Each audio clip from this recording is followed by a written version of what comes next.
हम सब के आराध्य पूज्य सदगुरु कबीर साहिब हैं। हम विभिन्न रूपों में बट सकते हैं, हमारी मान्यताएं अलग हो सकती है, हमारी सोच अलग हो सकती है, हमारे कुछ कर्मकांड अलग हो सकते हैं, हमारे थोड़े रहन सहन अलग हो सकते हैं, हमारे विचार अलग हो सकते हैं, लेकिन मूल में तो हमारे सबके परम प्यारे सदगुरु कबीर साहब ही हैं। सही है ना? और जब किसी बातों का समर्थन करना होगा, किसी बात को सही ठहराना होगा कि कौन गुरु क्या कह रहे हैं, ध्यान से सुनिएगा। किस मठ के किस महंत ने, किस गुरु ने, किस संत ने क्या कहा, चाहे वो कबीर पंथ के अंतर्गत हो और कबीर पंथ के विभिन्न मठ मंदिरों के संत महंत हो, चाहे वे अलग धर्म मत पंथ को मानने वाले धर्म गुरु लोग हों, सभी की बातों की कसौटी, चाहे वो मेरे गुरु ने कहा हो, किसी गद्दी के गुरु ने कहा हो, किसी संत और महंत ने कहा हो, उन सभी के बातों का जो कसौटी है, सार है, और परख जब करनी होगी तो हम सदगुरु कबीर साहब के मूल विचारों के आधार पर ही कस और परख सकते हैं। किसने क्या कहा, सही कहा या गलत कहा, क्या करना चाहिए या क्या नहीं करना चाहिए, इन सब को अगर जानना और समझना है तो किसी की बात मत मानिए। हम सब के जो मूल आचार्य हैं, हमारे गुरु हैं, हमारे इष्ट हैं, वो है सदगुरु कबीर। उनको समझिए। गुरु कबीर ने ही कहा मूल गहे ते काम है, मूल को पकड़ लीजिए। कबीर साहब मूल है जी, और उसको पकड़ लिए ना तो सब पकड़ में आ जाएगा। हम लोग डारा शाखा में पकड़ करके ना अपने को बांट लिए। सदगुरु कबीर साहिब के संपूर्ण विचारों को वैसे विभिन्न रूपों में अपने बात कही है। प्रशंसक तो ये कहते हैं जैसे हीरे के 56 पहल होते हैं और सारे पहल अपने में चमकदार होते हैं। अरे हीरे में तो केवल 56 पहल हैं। सदगुरु कबीर साहब के उन ज्योतिर्मय विचारों की पहल को गिनने बैठेंगे ना, ये 3 दिन का सत्संग कम पड़ जाएगा।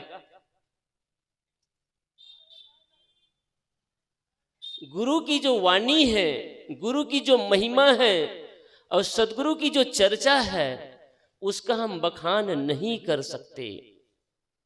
और सदगुरु कबीर साहब को मैं जब देखता हूं विभिन्न रूपों में, उनके इतने सारे रूप, अरे आपने तो विष्णु भगवान का विराट रूप देखे होंगे जी, जिसमें 10 चेहरा इधर 10 चेहरा इधर है। दुर्गा में 5 चेहरे देखे होंगे। सदगुरु कबीर साहब के जब विचारों का आप मूल्यांकन करते हैं, पढ़ते हैं, देखते हैं, तो जहां भी आप देखेंगे वहीं पर लगता है कि कबीर साहब ने इसी के लिए ही कहा गया है। चाहे व्यवहार क्षेत्र हो, धर्म क्षेत्र हो, अध्यात्म क्षेत्र हो, राजनीति का क्षेत्र हो, संस्कृति का क्षेत्र हो, किसी भी क्षेत्र को छोड़े। इसलिए कवियों के दृष्टि में वो महाकवि है। हिंदी साहित्य में, हिंदी जगत में सदगुरु कबीर साहब जैसे महान कवि हिंदी जगत में आज तक पैदा। हाँ, गोस्वामी जी की भी एक अलग प्रशंसा है। हिंदी जगत में गोस्वामी जी की जो पैठ है, पकड़ है, वो अद्वितीय है, विद्वतापूर्ण है। लेकिन कबीर साहब की जो पहुंच है वो बड़ा अद्भुत है। तो कवियों की दृष्टि में सदगुरु कबीर महाकवि, योगियों की दृष्टि में महायोगी, समाज सुधारक के दृष्टि से महान समाज सुधारक। तो कबीर साहब को हम विभिन्न रूपों में, विभिन्न चेहरों में देख सकते हैं।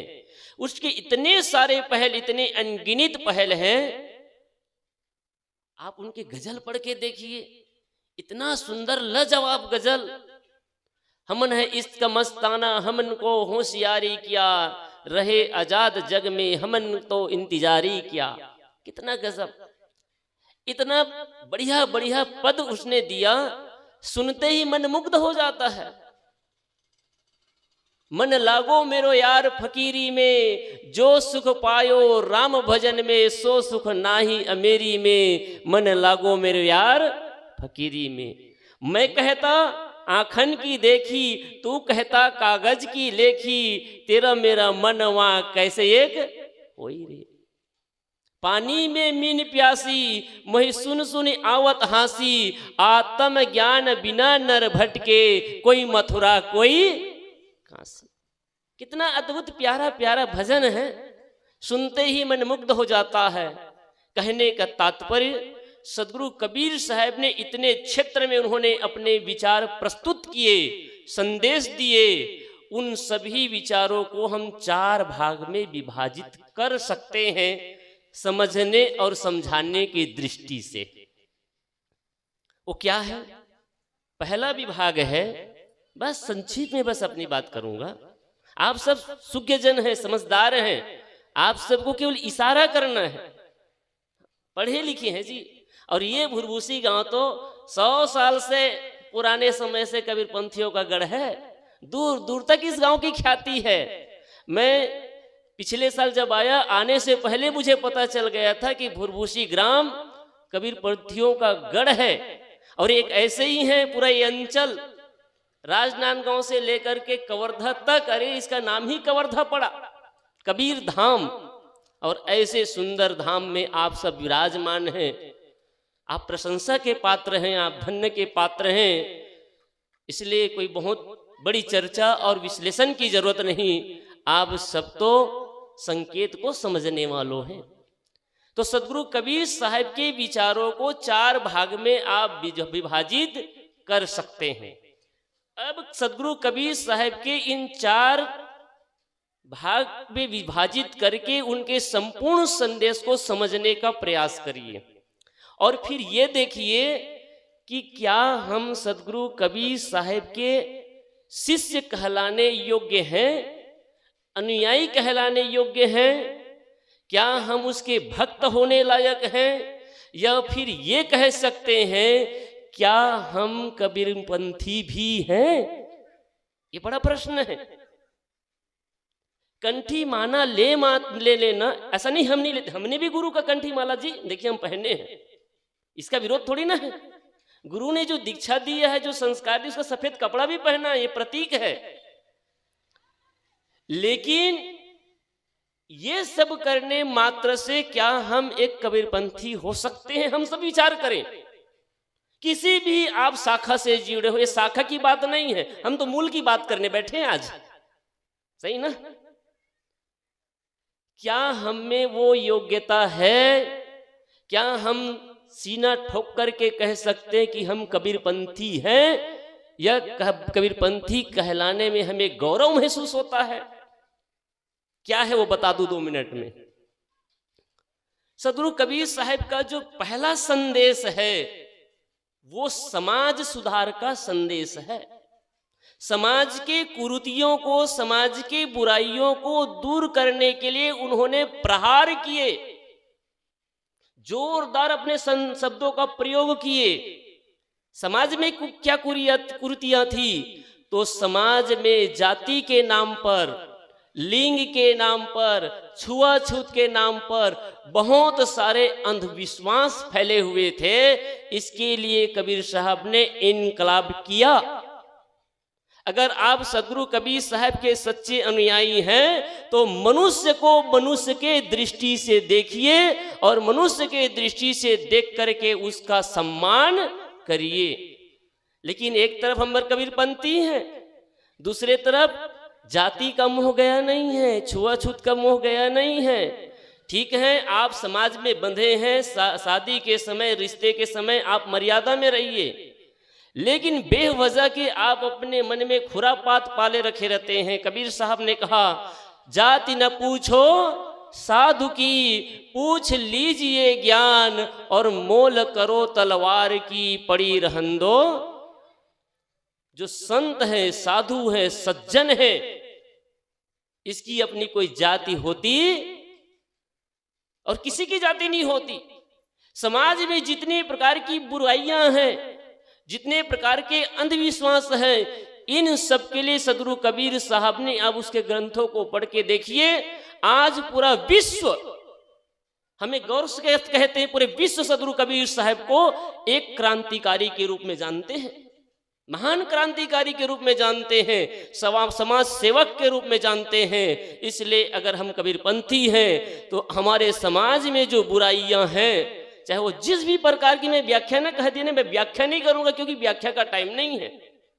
आप खुद विश्लेषण करिए, संशोधन करिए, चिंतन करिए कि हमारे समाज में, क्या मानव समाज में जिनके बीच में रहते हैं, उनके बीच में कितने प्रकार के कुरीतियों से, मैंने कल भी संकेत करने का प्रयास किया, हमारी माँ बहनों को, बेटियों को भी दबाने का काम किया गया। कबीर साहब ने इसको भी उठाया। जिस प्रकार से हिंदुओं को उठाने का काम किया, शूद्रों को उठाने का काम किया, नीच से ऊपर उठाने का काम किया, ऐसे ही हाँ हमारी माँ बहनों को भी दबाने का काम किया। और कबीर साहब ने देखा कि समाज में जहाँ पर बुराइयां हैं, कमियां हैं, उनको निकालने के लिए उन्होंने पहला प्रहार किया।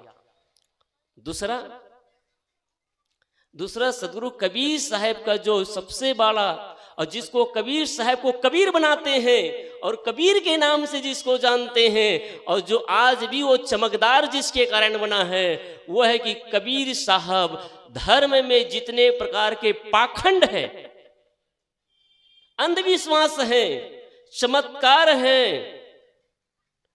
और छोटी छोटी बुराइयां हैं, उन सब के लिए उन्होंने प्रहार किया। और कबीर साहब ने हमें सिद्धांत दिया, क्या?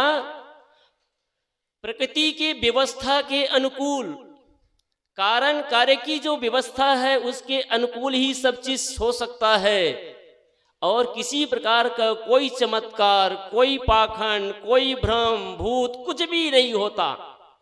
लेकिन हमने देखा अच्छे कबीरपंथी हैं, उंगली कम बढ़ जाएंगी, अंगूठी बढ़ जाएगी। आप अपने गले में कंठी की माला पहनने में संकोच करते हैं, लेकिन बैगा ओझा का दिया हुआ ताबीज पहनने में आपको शर्म नहीं, सम्मान मिलने लगता है। जरा सोचिए, विचार करिए, आप सदगुरु कबीर साहब के अनुयायी, कबीर साहब ने आपको सब संबल दिया, साहस दिया और निर्भय बनाया। निर्भय भय तहां गुरु की नगरिया, सुख सोए दास कबीरा हो। आप सब अगर मानते हैं कि हम गुरु के नगर में हैं, आपका घर आपके लिए तीर्थ है, और आप घर में प्रवेश करने के पहले, गृह प्रवेश करने के पहले आप अपने सदगुरु को स्थापित करते हैं, आप अपने इष्टदेव को स्थापित करते हैं। क्या आपको अपने गुरुदेव पर भरोसा नहीं है? केवल नींबू और नारियल पर भरोसा है, मिर्ची पर भरोसा है, और अपने सदगुरु पर आपको भरोसा नहीं है। हमारी बुद्धि कहां जा रही है? कबीरपंथी कैसे हो गए? और मैंने तो आज एक नया रोग देखा, छोटे छोटे बच्चे और बच्चियों को देखता हूं, एक पैर में, वो भी दो पैर में नहीं, एक पैर में काला धागा। अरे दो पैर भी समझ में आता। मैं एक बात कहता हूं आप सबसे, ठीक है कुछ भी करिए, लेकिन करने के पहले विचार तो करिए। टीवी में देख लिए, किसी ने बोल दिया, और ये कथावाचकों ने तो इतना भरमार किया है, हम सबकी बुद्धि को पलीत कर दिए हैं। गुरुजी ये कभी कभी कहते थे जब सहशरीर थे, कि लोग शराब भट्टी जाते हैं अपने पैसा गांठ की पैसा भी देते हैं। कबीर साहब ने गांठी रतन मर्म नहीं जाने, अपनी गांठी के मर्म नहीं जानते, लेकिन अपनी गांठी के पैसे को देना जरूर जानते हैं। शराब देते हैं और कहते हैं ले भाई मेरे सिर को फोड़। शराब पीने वाला का मतलब यही हुआ ना, मैं पैसे देता हूं अब मेरे सिर को फोड़। और मैं आज कहता हूं आप अपने जीवन की गाढ़ी कमाई को सत्संग कथा और भागवत के नाम पर देते हैं। अब ऐसा नहीं कहता इसका मतलब आप धर्म कथा मत करवाइए, कराइए, लेकिन ऐसे सच्चे अच्छे संतों को, वक्तों को, चाहे किसी भी मत पंथ के हो, चाहे धर्म गुरु हो, कथावाचक हो, ऐसे ऐसे भी अच्छे अच्छे कथावाचक हैं। मुरारी बाबू को सुनिए, ऐसे ऐसे कथावाचक हैं जो सच में ज्ञान के और जीवन कल्याण की बात बताने वाले लोग हैं। लेकिन कुछ कथावाचक मोटी मोटी रकम भी लेंगे और हमारे बुद्धि को और खराब करेंगे। करते कि नहीं करते? अगर आप सदगुरु कबीर साहब के सच्चे अनुयायी बनना चाहते हैं तो दूसरा सूत्र है, आज से जितने प्रकार के भ्रम हैं, व्याख्या नहीं केवल सूत्र दे रहा हूं, सारे भ्रम से मुक्त हो जाइए। निर्भय भय तहां गुरु की नगरिया। आप गुरु के नगर में हैं। आज ये भुरभुसी गांव पूरा गुरु का नगर है। हर घर में सदगुरु का प्रतीक स्वरूप चित्र लगे हुए हैं। आप उनके सानिध्य में जीते हैं, आपको भयभीत होने की जरूरत नहीं है। काला धागा बांधने से कुछ नहीं होगा, मुंदरी और ताबीज पहनने से कुछ नहीं होगा, गले में कंठी के जगह घंटी बांधने से भी कुछ, ताबीज मत बांधिए, कुछ भी नहीं होने वाला है। कैसे सदगुरु की अनुयायी है? अब मैंने तो देखा कई ऐसे भी महंत हैं वही ताबीज बंधवा देते हैं। बंधवाते कि नहीं? तो जितने प्रकार के भ्रम हैं, अंधविश्वास हैं, अंधविश्वास से ऊपर उठिए। आज वैज्ञानिक युग है। साहब जी विराजमान होने जा रहे हैं, सभी लोग अपने अपने जगह में खड़े हो जाएं।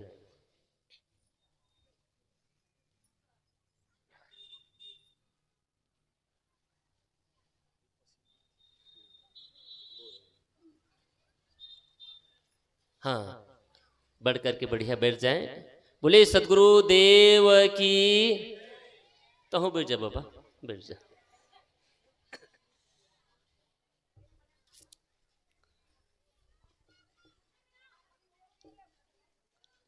कुछ ऐसे भी महंत हैं जो आपको भ्रम में डालते हैं, आपके गले में कंठी की जगह ताबीज भी बंधवाते हैं, भ्रम भूत में फंसाते हैं। कबीर साहब का इतना सुंदर मार्ग मिला है हम सबके। कबीर साहब एक ऐसे ऑपरेशन करने वाले हैं, हम सबके मन को रिपेयरिंग करने वाले, उसको ठीक करने वाले हैं। इसलिए मैं विशेष करके माताओं से, भाइयों से सबसे निवेदन करूंगा, किसी प्रकार के भ्रम में, अंधविश्वास में, चमत्कार में फंसने की जरूरत नहीं है। रत्ती भर चमत्कार नहीं होता है, किसी प्रकार का कोई चमत्कार नहीं होता है। इसलिए आप बढ़िया सुंदर जीवन जिए, विवेकवान जीवन जिए, अपने हाथ को, अपने जीवन को सुंदर बनाएं। आप अपने पुरुषार्थ पर भरोसा रखिए। कबीर साहब ने कहा, करू भैया बले आपनी, छाड़ बिरानी आस, और जाके आंगन नदिया बहे, सोकस मरे प्यास। अरे आपके आंगन में नदियां बह रही है और आप प्यासे मर रहे हो। सदगुरु कबीर साहब का इतना सुंदर विचार हम सबको मिला हुआ है। गंगा जैसे निर्मल ज्ञान अमृत मिला हुआ है, उसको न रस पान करके हम लोग कहाँ कहाँ भटक रहे हैं। इसलिए आप निर्भय बनिए। मैंने प्रथम कहा सामाजिक बुराइयों से ऊपर उठिए। दूसरा मैंने संकेत किया कि आप निर्भय बनिए। अपने धार्मिक जितने प्रकार की मान्यताएं हैं, पाखंड है, उलूल जुलूल कर्म कांड है, इन सब से ऊपर उठिए, सबका त्याग करिए। किसी प्रकार के आप ताबीज, अंगूठी और ये सब करने की जरूरत बिल्कुल भी नहीं। आप अपने प्रारब्ध पर विश्वास रखिए, आप अपने पुरुषार्थ पर भरोसा करिए और आप अपने सदगुरु के वचनों पर भरोसा करिए। तो ये कबीर साहब का दूसरा संदेश। कबीर साहब का एक तीसरा संदेश क्या है? जीवन कल्याण एवं जीवन सुधार। जीवन सुधार एवं सबके साथ सुंदर कैसे व्यवहार करें, समाज में कैसे रहें, इसके लिए अगर आप कबीरपंथी हैं तो आपके रहन सहन अच्छा होना चाहिए कि नहीं होना चाहिए? आपका खान पान ठीक होना चाहिए कि नहीं ठीक होना चाहिए? होना चाहिए ना। अब यहां पर अगर ऐसे मूल्यांकन करें तो वो आत्म कल्याण की बात तो छोड़ दीजिए, यहां पर हम लोग सब फेल हो जाएंगे। क्योंकि कोई गुड़ाखू घीसता है, कोई तंबाकू खाता है, कोई बीड़ी पीता है, कोई सिगरेट पीता है। कैसे कबीरपंथी? बीड़ी पीने वाले कबीरपंथी हो गए। कबीर साहब ने कहा जीवन का सुधार हो। जिसके जीवन में सुधार हो जाए, जिसके जीवन की बुराई खत्म हो जाए, सामाजिक बुराइयां खत्म हो, धार्मिक बुराई खत्म हो, और तीसरा जीवन की बुराई खत्म हो, और अंतिम है आत्म कल्याण की बात। कबीर साहब ने कहा बाहर परमात्मा नहीं है, बाहर परमात्मा ढूंढना नहीं है, बाहर परमात्मा खोजना नहीं है। सदगुरु कबीर साहब ने संदेश दिया, जिस परमात्मा को तुम ढूंढ रहे हो, खोज रहे हो और पाना चाहते हो, वो तुम्हारे हृदय में है। कहाँ है? सुनते जरूर है, भरोसा नहीं होता है। अभी कहते समय अच्छा लगता है, जी हाँ संत ने बढ़िया अच्छी अच्छी बात बताई, लेकिन यहां से जाने के बाद विश्वास होता है कि भगवान तो मंदिर में ही है, भगवान तो वृक्षों में ही है, भगवान तो नदियों में ही है, भगवान तो पर्वतों में ही है। सुनते समय अच्छा लगता है कि भगवान दिल में है, लेकिन यहां से जाने के बाद भगवान दिल से उतर करके दिमाग में चढ़ जाता है। बुद्धि से सोचने लगते हैं ना, अब बुद्धि ऐसे ऐसे तर्क देती है और आपको भटका देती है। कबीर साहब ने कहा मोको कहाँ ढूंढे बंदे, मैं तो तेरे। कहाँ है जी? आप बनारस खोजने जाएंगे कि इलाहाबाद खोजने जाएंगे कि दमाखेड़ा खोजने जाएंगे? साहब कहते मैं तेरे पास में हूं, मुझे खोजने की जरूरत नहीं, ढूंढने की जरूरत नहीं। जरा झांक के देखो तो, घूंघट के पट खोल रे तो को पीयू मिलेंगे। पीयू तो मिले मुलाया है, बस घूंघट उठाना है भाई। हमारे बिछौना में बैठे हुए, हमारे गद्दी के सामने बैठे हैं, थोड़ा पर्दा तो उठाओ, वो परमात्मा दिख जाएगा और मिल जाएगा। जो तिलमा ही तिल हैं, जो चकमक में आग, और तेरा साई तुझ में जाग सके तो। कितनी माड़ी का कस्तूरी कुंडल बसे, मृग ढूंढे बनवाए, तैसे घट घट राम है दुनिया जानत ना। एक नहीं अनेक वाणियां सदगुरु कबीर साहब की है जो संदेश देते हैं। इसलिए कबीर का मंच, कबीर का संदेश परमात्मा पाने और परमात्मा खोजने के लिए नहीं, जानने और जागने के लिए कहते हैं। और क्या है? जान और जाग करके एक ही काम करना है, जिसके लिए हमारे पूज्य साहब 3 दिन से संदेश दे रहे हैं विभिन्न भांति से। वो क्या है? जीवन का सुधार और मन की पवित्रता, जिसके लिए गुरु कबीर साहब ने एक अंतिम में कह दिया, कबीर मन तो निर्मल भया, जैसे गंगा नीर, पाछे पाछे हरि फिरे, कहत कबीर कबीर। अगर हमने मन को पवित्र कर लिया, फिर परमात्मा के पीछे, भगवान के पीछे और ईश्वर के पीछे हमें नहीं, बल्कि वो हमारे पीछे आ जाएंगे। यही सत्संग का सार है।